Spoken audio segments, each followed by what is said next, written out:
नमस्कार, आप देख रहे हैं न्यूज नेशन। आपके साथ मैं हूं सबीना तामंग देशमुख। इस वक्त की सबसे बड़ी खबर से बुलेटिन की शुरुआत करेंगे। चुनाव आयोग आज प्रेस कॉन्फ्रेंस करने जा रहा है। जी हां, आज चुनाव आयोग की प्रेस कॉन्फ्रेंस होगी शाम करीब 4:30 बजे। चुनाव आयोग की ये प्रेस कॉन्फ्रेंस हो सकती है। दरअसल 5 राज्यों में चुनाव की तारीखों का ऐलान आज किया जा सकता है, जिसमें पश्चिम बंगाल, असम की चुनावों की तारीखों का ऐलान हो सकता है। साथ ही साथ तमिलनाडु, पुडुचेरी में भी चुनावी तारीखों का ऐलान आज मुमकिन बताया जा रहा है। 4:30 बजे चुनाव आयोग की ये प्रेस कॉन्फ्रेंस होगी, जिसमें बताया जा रहा है कि पश्चिम बंगाल समेत 5 राज्य ऐसे हैं जिनमें चुनाव की तारीखों का ऐलान आज इस प्रेस कॉन्फ्रेंस के दौरान किया जा सकता है। तो पश्चिम बंगाल, असम में विधानसभा चुनाव होने वाले हैं और ऐसे में बताया जा रहा है कि कितने चरणों में ये चुनाव किया जा सकता है। लेकिन कितने चरणों में वाकई ये चुनाव होगा, क्या वो तारीखें होंगी जब चुनावी प्रक्रिया पूरी तरह से नजर आएंगी। साथ ही तमिलनाडु, केरल, पुडुचेरी में भी चुनावों की तारीखों का ऐलान हो सकता है। ये 3 तस्वीर देखिए इस वक्त आपके सामने मौजूद है। पश्चिम बंगाल में चुनावी तौर पर हलचल लगातार बढ़ी हुई है, वहीं पुडुचेरी में भी अब चुनावी आहट सुनाई दे रही है। साथ ही असम में भी जिस तरह से दिग्गजों का दौरा लगातार यहां पर सामने आ रहा है, उसके बाद चुनावी तारीखों का ऐलान आज प्रेस कॉन्फ्रेंस के जरिए किया जा सकता है।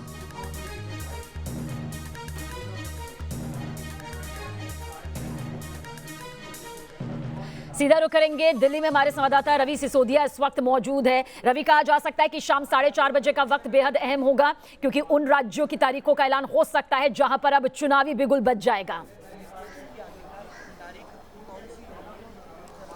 बिल्कुल, देखिए सबीना, जिस तरह का मैसेज चुनाव आयोग की तरफ से आया है उसके अनुसार ऐसा माना जा रहा है कि आज देर शाम 4:30 बजे चुनाव जो 5 राज्यों में होने वाले हैं उनकी तारीखों की घोषणा हो सकती है। हालांकि चुनाव अहम होंगे, अगर पश्चिम बंगाल की बात करें, असम की बात करें, तमिलनाडु की बात करें, पौंडीचेरी की बात करें या केरल की बात करें। समीकरण की अगर बात करें तो फिलहाल अभी अगर आप देखें तो जो साउथ के 3 राज्य हैं वहाँ अगर बात करें, तमिलनाडु में AIADMK की सरकार है, केरल में लेफ्ट की सरकार है, पौंडीचेरी में फिलहाल राष्ट्रपति शासन लगाया गया। कुछ दिनों पहले ही वहाँ पर जो कांग्रेस के समर्थन वाली सरकार थी, नारायण स्वामी को सरकार गिर चुकी है, फिलहाल वहाँ राष्ट्रपति शासन है। पश्चिम बंगाल की बात करें, वहाँ पे फिलहाल TMC के 2 टर्म हो चुका है, TMC की वहाँ फिलहाल सरकार है। और असम में 15 साल के बाद BJP की सरकार बनी थी और वहाँ फिलहाल BJP की सरकार है। तो अहम जरूर कह सकते हैं कि अहम है। हालांकि जो सूत्र ऐसा बता रहे हैं कि आज देर शाम 4:30 बजे इन 5 राज्यों में जो चुनाव होंगे उसकी घोषणा कर दी जाएगी। और साथ ही साथ कई ऐसी जगह पे जहाँ पे उपचुनाव होने वाले थे। कर्नाटक की अगर बात करें तो वहाँ पे 3 ऐसे विधानसभा सीटें थी जहाँ पे उपचुनाव होने वाले थे। वहाँ पे एक लोकसभा सीट है, वहाँ भी उपचुनाव होने वाले थे। तो ऐसे कई उपचुनाव को लेकर भी घोषणा की जा सकती है, ऐसा सूत्र बता रहे हैं। लेकिन चुनाव के लिहाज से अगर आप देखें तो काफ़ी अहम होगा, क्योंकि अगर आप देख सकते हैं बड़ी पार्टियों की अगर बात करें, BJP के तमाम बड़े नेता पश्चिम बंगाल हो, असम हो या तमिलनाडु हो, वहाँ दौरा कर चुके हैं।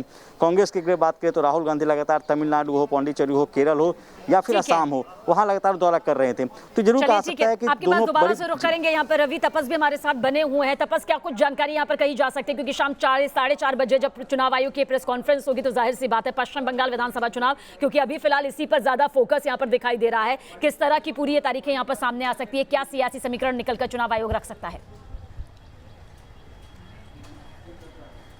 जी देखिए, आज शाम को 4:30 बजे जो प्रेस कॉन्फ्रेंस होना है चुनाव आयोग की तरफ से, उसमें ये 5 राज्यों के जो आने वाले चुनाव के दिन जो है वो तय किया जा सकता है, ऐसी बात बताई जा रही है। लेकिन हालांकि हम CEO वेस्ट बंगाल जो है उनसे भी बात किया था, लेकिन उन्होंने इस बात की कोई पुष्टि नहीं की। लेकिन संभावना भरपूर है कि आज शाम को शायद ये 5 राज्यों के जो आने वाले चुनाव हैं उसके दिन आज तय किया जा सकता है। और अब पश्चिम बंगाल की अगर आप बात करें तो पश्चिम बंगाल में ये अटकलें लगाई जा रही थी कि या इस महीने के अंत तक या अगले महीने के शुरुआती हफ्ते में ये तारीख आ सकता है। और सबसे बड़ा सवाल या सबसे बड़ी सवाल जो लोगों के जहन में है, चाहे वो राजनीतिक नेताओं की, कितने फेजेस में इलेक्शंस होंगे।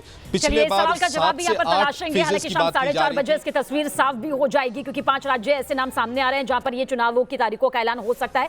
यासिर भी हमारे साथ बने हुए हैं। यासिर, अब तारीखों का ऐलान होगा, कितने चरणों में होगा, जब ये सामने आ जाएगा तो जाहिर बात है चुनावी सरगर्मी जो इस वक्त भी दिखाई दे रही है और ज्यादा कितनी बढ़ती हुई दिखाई देगी?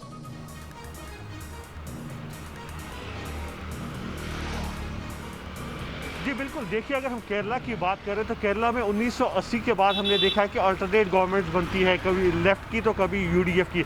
लेकिन इस बार जो समस्या है कांग्रेस के लिए कि वो केरला में लेफ्ट के खिलाफ चुनाव लड़ रही है, वहाँ अगर हम देखें वेस्ट बंगाल तो वहाँ उनके साथ में है। तो कैसे वो मुद्दे उठाएंगे, क्या वो मुद्दे होंगे जिनको उठाकर लेफ्ट पर अटैक करेगी, क्योंकि एक तरफ लेफ्ट का समर्थन करना है वेस्ट बंगाल में, तो दूसरी तरफ केरला में उनके खिलाफ चुनाव लड़ना है। दूसरी बात है बीजेपी का, जिस तरह से हमने दिखा कि स्थायी निकाय चुनाव में भी किस तरह से वोटिंग परसेंटेज बढ़ गई है बीजेपी। हमने देखा पिछले हफ्ते जो है योगी आदित्यनाथ वहां पर पहुंचे थे, उन्होंने वहां पे एक रैली की। तो बीजेपी भी कोशिश लगातार कर रही है कि इस बार के चुनाव में उनका वोट बैंक बढ़े, सीट का शेयर बढ़े। तो जो जानकार कह रहे हैं, जानकारों का कहना है कि जो बीजेपी का जो वोट बैंक बढ़ेगा वो कहीं ना कहीं कांग्रेस के वोट बैंक से ही करेगा। चलिए आगे की रणनीति यहाँ पर सियासी तौर पर राज्यवर तरीके से कैसे पार्टियों की नजर आएगी, उस पर भी आप सभी से बातचीत यहाँ पर करेंगे, डिटेल लेंगे। लेकिन हमारे साथ श्री प्रपंच भी बने हुए हैं। श्री प्रपंच, तमिलनाडु का जो इस बार चुनाव होने वाला है उसमें पहले ही काफी सारे उतार चढ़ाव देखने को मिल रहा है। ऐसे में कहा जा रहा है कि इस बार का जो ये चुनाव होगा बेहद दिलचस्प होगा। किन समीकरणों के तहत ये दिलचस्प होने वाला है, खासतौर से अब जब तारीखों का ऐलान होगा? तो हम देख सकते हैं कि तमिलनाडु के लिए बहुत ही इंपॉर्टेंट चुनाव है, क्योंकि आने वाले फ्यूचर पॉलिटिकल कोर्स के लिए बहुत इंपॉर्टेंट रहेगा, क्योंकि जयललिता और करुणानिधि के निधन के बाद ये पहला चुनाव है। यहाँ पे डीएमके के स्टालिन को अपनी जो इनफैक्ट पावर है उसको प्रूव करना पड़ेगा। साथ ही साथ एडप्पाडी पळनिसामी और ओ पन्नीरसेल्वम जिनके बीच में इनफाइटिंग थी, अब उनको उभर के आना पड़ेगा और एडीएमके को स्ट्रेंथन करना पड़ेगा। तो एडीएमके के लिए, डीएमके के लिए खास तौर से बहुत ही अहम चुनाव है। हम कह सकते हैं कि एडीएमके पिछले 10 साल से यानी 2 टर्म कंप्लीट कर चुकी है। तो यहाँ पे पूरा जो जयललिता की छवि थी, करुणानिधि की छवि थी, उनके ऊपर अब तक इलेक्शन लड़ते हुए आ रहे थे। अब ये बहुत ही अनोखा इलेक्शन रहेगा, क्योंकि अब अलायंसेस बने जा रहे हैं, स्ट्रैटेजिकली प्लान किया जा रहा है। यहाँ पे डीएमके स्टालिन को प्रोजेक्ट कर रहा है और एडीएमके एडप्पाडी पळनिसामी को प्रोजेक्ट कर रहा है। तो यहाँ पे शो ऑफ स्ट्रेंथ दिखाया जा रहा है। अगर फ्यूचर पॉलिटिकल कोर्स यही इलेक्शन डिसाइड करेगा, क्योंकि आने वाले जो इलेक्शन है वहाँ पे क्या स्टालिन एक बड़े फोर्स रहेंगे की आस लगाए बैठी है, उस पर भी चर्चा यहाँ से आपसे जरूर करेंगे। लेकिन इस वक्त हम दर्शकों को बता दें कि जिन 5 राज्यों का नाम यहाँ पर सामने आ रहा है जहां पर विधानसभा चुनाव होने वाले हैं, आखिर वो 5 राज्य कौन से हैं, जिन पर जानकारी हमारे संवाददाता भी हमें लगातार दे रहे हैं। क्योंकि पश्चिम बंगाल में जिस तरह से सियासत लगातार दिखाई दे रही है, पश्चिम बंगाल का नाम जाहिर सी बात है इसमें शामिल है। टीएमसी इस वक्त सत्ता में है और बीजेपी लगातार कोशिश यही कर रही है अब कि मिशन बीजेपी को कामयाब करके वो आगे बढ़ पाए। असम में हमने देखा किस तरह से बीजेपी का दिग्गजों का दौरा लगातार जारी है और कह रहे हैं कि बदलाव यहां पर जरूरी है। तमिलनाडु में डीएमके जो है सत्ता वापसी के लिए यहां पर बेचैन नजर आ रही है, सियासत लगातार उथल पुथल दिखाई देती है। वहीं केरल की जानकारी भी हमारे संवाददाता इस वक्त दे रहे थे, पुडुचेरी में भी चुनाव हो सकते हैं। तो कहां-कहां चुनाव हैं फिलहाल देखिए अभी इस पर सस्पेंस जरूर बरकरार है, लेकिन जाहिर सी बात है जब ये तमाम तस्वीरें चुनाव आयोग की तारीखों के बाद सामने आएगी तो राजनीतिक सरगर्मी बढ़ जाएगी। वहीं पश्चिम बंगाल की तरफ एक बार फिर से हम रुक करेंगे, क्योंकि तपस हमारे साथ लगातार बने हुए हैं कोलकाता से। तपस, पश्चिम बंगाल की सियासत इस वक्त पूरे देश में सबसे ज्यादा अपनी निगाहें जोड़ती नजर आ रही हैं, क्योंकि बीजेपी मिशन बंगाल में लगातार निकली हुई है। आज भी कई बड़ी रैलियां, कई बड़े आयोजन वहां पर किए जा रहे हैं। क्या तस्वीर आज के ऐलान के बाद वहां बनती बिगड़ती नजर आएगी? जी देखिए, अगर पश्चिम बंगाल की बात की जाए तो ये डेट अनाउंस करना एक महज औपचारिकता है पश्चिम राजनीति को अगर देखा जाए, क्योंकि पश्चिम बंगाल इस समय आपने सही कहा कि पूरे देश में चर्चे पर है, चाहे वो 5 राज्यों में चुनाव हो, लेकिन पश्चिम बंगाल की बात सबसे ज़्यादा की जा रही है। और बीजेपी की तरफ से जिस तरह से यहाँ पर मैदान में उतरा गया है कि ये बहुत साफ है कि बीजेपी 1 इंच ज़मीन भी ममता बनर्जी को बहुत आसानी से नहीं छोड़ेगी। आज भी पश्चिम बंगाल में राजनाथ सिंह का दौरा है, और तो दूसरी ओर इस समय स्मृति ईरानी भी दक्षिण 24 परगना में वो एक रैली में हिस्सा ले रही है। और बहुत अहम बात है कि पश्चिम बंगाल में चुनाव डिक्लेयर होने से पहले 2 हफ्ते पहले से यहाँ पर सेंट्रल फोर्सेस का आना शुरू हो चुका है, और यहाँ तक कि अलग अलग जिलों में जो संवेदनशील इलाके हैं वहाँ पर एरिया डोमिनेशन का काम भी शुरू हो चुका। तो ये हम कह सकते हैं कि चुनाव आयोग कहीं ना कहीं तैयार था कि पश्चिम बंगाल में जो स्थिति देखने को मिल रही है, जो रक्त चरित्र देखने को मिल रहा है, उसको ध्यान में रखते हुए लोगों के अंदर कॉन्फिडेंस लाना ज़रूरी है। और यहाँ पश्चिम बंगाल में जिस तरह से सारे राजनीतिक दल रविवार को लेफ्ट और कांग्रेस का यहाँ पर ब्रिगेड परेड ग्राउंड में एक बहुत बड़ी रैली है, जो ये साबित कर सकता है कि लेफ्ट और कांग्रेस कितना बड़ा प्लेयर हो सकता है। तो ये डेट जो आज सामने आ सकता है, ये महज एक औपचारिकता होगा अगर पश्चिम बंगाल की बात की जाए, क्योंकि यहाँ पे पार्टी चाहे कोई भी राजनीतिक राजनीतिक दल वो पूरी तरह से तैयार है कि जब भी डेट अनाउंस हो उससे पहले ही उन लोगों ने मैदान में उतर के पूरी तरह से अपनी तैयारी हर रोज़ कहीं ना कहीं नए नए तरीकों से लोगों के सामने ला रही है। तो पश्चिम बंगाल की बात करें तो ये महज एक औपचारिकता होगी, लेकिन ये काफी अहम होगा चलिए काफी अहम होगा और ये तस्वीर शाम 4:30 बजे तक सामने आ सकती है। एक बार फिर से रवि आपकी तरफ रुख करेंगे, कितनी अहम यहाँ पर ये तस्वीर मानी जा सकती है? हालांकि हो सकता है कि कुछ राज्यों के लिए औपचारिकता भर हो क्योंकि चुनाव प्रसार जोरों पर है, सब जानते हैं कौन से बड़े चेहरे हैं, कौन से कमजोर चेहरे हैं और उन्हीं को लेकर पूरी रणनीति यहाँ पर तैयार हो रही है। लेकिन जब तारीखों का ऐलान हो जाएगा तो एक सख्त रणनीति कही जा सकती है, आगे देखने को मिलेगी। देखिए चूंकि शाम 4:30 प्रेस कॉन्फ्रेंस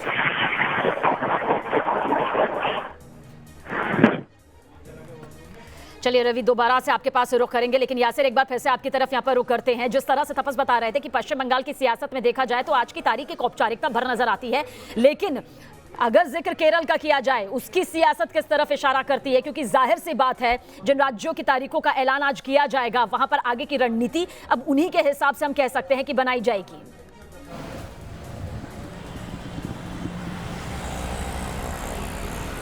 जी बिल्कुल, देखिए अगर हम केरल की बात करें, जैसे मैं पहले भी कह रहा था कि 1980 से हमने देखा है कि अल्टरनेट सरकारें बनती है, पहले एलडीएफ फिर उसके बाद यूडीएफ। लेकिन इस बार दो चीज़ें खास है। एक, जिस तरह से बीजेपी ने कैंपेनिंग शुरू की है, पहले हमने देखा योगी आदित्यनाथ पिछले हफ्ते पहुंचे थे, उन्होंने एक रैली वहां पे की। कहीं ना कहीं बीजेपी को इस समय लग रहा है कि वो अपनी बेस को वहां पे और बढ़ा सकते हैं और ये सबसे अच्छा मौका है। जानकार भी ये मान रहे हैं कि जिस तरह से स्थानीय चुनाव में जो है वोट शेयर बढ़ा था बीजेपी का कुछ इलाकों में, तो ऐसे में इस समय उनको बहुत फायदा मिल सकता है और ये वोट जो कटेगा वो कांग्रेस का कटेगा।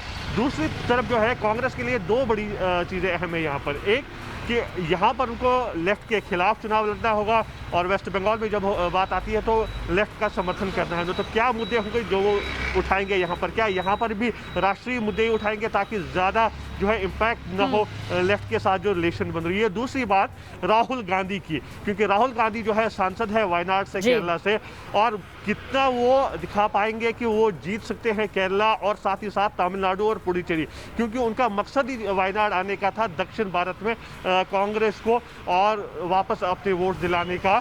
वो देखना होगा कि किस तरह से राहुल गांधी उसमें कामयाब होते हैं, कितनी सीटें केरला में मिलती है, किस तरह से डीएमके के साथ अलायंस होता है और किस तरह से पुडुचेरी में क्या वापसी हो सकती है कांग्रेस की, ये देखना दिलचस्प होगा। चेन्नई में श्री प्रपंच भी हमारे साथ बने हुए हैं। श्री प्रपंच, हालांकि आपने बताया, लेकिन एक बार फिर से हम आपसे थोड़ी डिटेल यहाँ पर लेंगे। तमिलनाडु की सियासत पर अभी नजरें टिकी हुई हैं, सत्ता में कौन है और सत्ता में वापसी के लिए कौन इस वक्त जोर आजमाइश करने में लगातार जुटा हुआ है, वो सभी के सामने है। लेकिन 2020 जिस तरह से पूरा कोरोना काल में गया और 2021 जो है एक चुनावी साल के तौर पर देखा जा रहा है, ऐसे में तमिलनाडु की सियासत किस तरफ इशारा करती है, कितने बड़े बदलाव की तरफ यहाँ पर दिखाई देती है, क्या रणनीति यहाँ पर होती है, आपसे जरूर जानेंगे। तो चुनाव आयोग की प्रेस कॉन्फ्रेंस आज शाम 4:30 बजे हो सकती है। 5 राज्यों में विधानसभा चुनावों की तारीखों का ऐलान हो सकता है। हमारे तमाम संवाददाता इस वक्त हमारे साथ मौजूद है।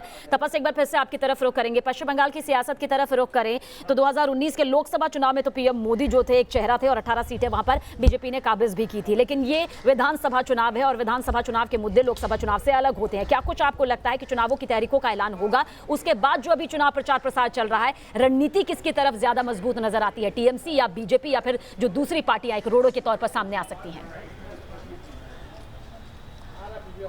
जी देखिए, अगर रणनीति का बात करें आप तो तृणमूल और बीजेपी कोई भी एक दूसरे से पीछे नहीं है और लेफ्ट कांग्रेस की बात हमें भूलनी नहीं चाहिए, क्योंकि लेफ्ट कांग्रेस अगर हंग असेंबली होता है तो फिर लेफ्ट कांग्रेस किंग मेकर के तौर पर उभर सकता है। तो और लेफ्ट कांग्रेस इस बार काफ़ी कॉन्फिडेंट है कि उनका रिजल्ट्स भी अच्छे होंगे। लेकिन अगर आप डेट अनाउंसमेंट की बात करें तो डेट अनाउंसमेंट के बाद जो दोनों पार्टी, खासकर बीजेपी और तृणमूल की तरफ से जिस बारे में बातचीत हो रही है कि मैनिफेस्टो, कौन सी पार्टी सबसे पहले मैनिफेस्टो रिलीज कर पाएगी और उस मैनिफेस्टो में क्या क्या रखा जाएगा, क्या क्या वादे किए जाएंगे और किस तरह से अपनी सफलताओं को सामने रखा जाएगा लोगों का, ये बहुत हद तक जज करेगा कि आने वाले दिनों में कौन से पार्टी किससे थोड़ा सा ही सही आगे रहेगी। लेकिन अगर पश्चिम बंगाल राजनीति की बात करें, जब से ममता बनर्जी खुद कैंपेनिंग पर उतरी है तब से लेकर अब तक तृणमूल कांग्रेस काफी जोर का पकड़ बना चुका है। अगर आप ग्राउंड जीरो की बात करें तो दूसरी ओर नरेंद्र मोदी भी तकरीबन 20 सवालों में कहा जाए तो बीजेपी टीएमसी के बीच में कांटे की टक्कर है। इस इसमें कोई दो राय नहीं। परिस्थितियां हालात के साथ में बदली है सियासी तौर पर, सबके सामने इस वक्त है। रवि हमारे साथ दिल्ली से बने हुए हैं। रवि, पश्चिम बंगाल का जिक्र करें तो उसकी सियासत के लिहाज से या फिर चुनावी रणनीति के हिसाब से कौन सी वो तारीखें हो सकती हैं, कितने चरणों में ये पूरा चुनाव हो सकता है, क्या कुछ आपको लगता है कि क्या चुनाव आयोग की तरफ से ये स्ट्रेटेजी पश्चिम बंगाल की सियासत को लेकर देखने को मिल सकती है? देखिए, जहाँ तक चुनाव आयोग की बात करें, ऐसा माना जा रहा है कि 5 से 6 चरणों में वहाँ चुनाव कराए जा सकते हैं, क्योंकि नक्सल प्रभावित क्षेत्र भी माना जाता है उस राज्य को। दूसरी तरफ अगर आप देखें, अगर सियासी पार्टियों की अगर बात करें तो पश्चिम बंगाल को लेकर बीजेपी वहाँ काफ़ी जोर लगा रही है। हालांकि पिछले विधानसभा के चुनाव की बात करें तो पिछली बार उनके सिर्फ 3 विधायक वहाँ थे। लोकसभा में उन्होंने अच्छा प्रदर्शन किया था, 18 सांसद वहाँ से चुन कर आए थे। तो वहाँ की बात जरूर कर सकते हैं कि पश्चिम बंगाल में बीजेपी अपना पूरा जोर लगा रही है। बड़ी पार्टियों में अगर बात करें, नेशनल पार्टी की बात करें, कांग्रेस की अगर बात करें तो कांग्रेस पश्चिम बंगाल से ज़्यादा जोर असम और केरल की तरफ लगा रही है। पश्चिम बंगाल के लिए अलग रणनीति कांग्रेस की तरफ से बनाई गई है।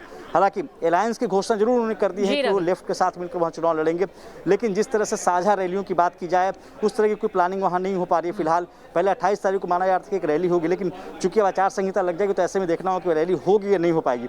लेकिन ये जरूर कहा सकता है कि बड़ी पार्टियों की बात करें तो ज़्यादा दमखम, ज़्यादा जोर पश्चिम बंगाल के लगा रहे हैं, क्योंकि वहाँ पे 42 लोकसभा की सीटें हैं जो काफ़ी अहम मानी जाती हैं, क्योंकि अभी विधानसभा के चुनाव 294 सीटों को लेकर। लेकिन फ्यूचर की अगर बात करें, लोकसभा के लिहाज से दोनों पार्टियां इसको देख रही हैं, इसीलिए वहाँ पर ज़्यादा जोर लगा रही हैं। जी चलिए, आप सभी का बहुत बहुत शुक्रिया इस जानकारी के लिए। कहा जा सकता है कि शाम 4:30 बजे देखना होगा कि आखिर क्या कुछ ऐलान चुनाव आयोग की तरफ से किया जाता है। एक बहुत छोटा सा ब्रेक।